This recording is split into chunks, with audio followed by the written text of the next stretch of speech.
በስመ አብ ወወልድ ወመንፈስ ቅዱስ አሐዱ አምላክ አሜን።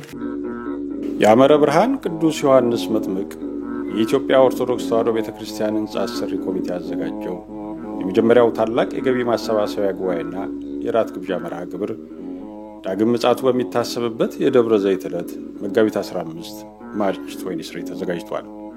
በዕለቱ በዋነኛነት የሕንጻ ግንባታ ስራው የደረሰበትን ደረጃና ቀጣይ ስራዎችን ማሳወቅ ሲሆን በተጨማሪም ትምህርት በሊቀ ማእምራን ፕሮፌሰር ዘበነ ለማ፣ ያሬዳዊ ዝማሬ በቤተክርስቲያኗ የአብነት ተማሪዎች፣ የበገና ዝማሬ በቤተክርስቲያኗ የሰንበት ተማሪዎች እንዲሁም ሌሎች መንፈሳዊ መርሃ ግብራት ተካተዋል።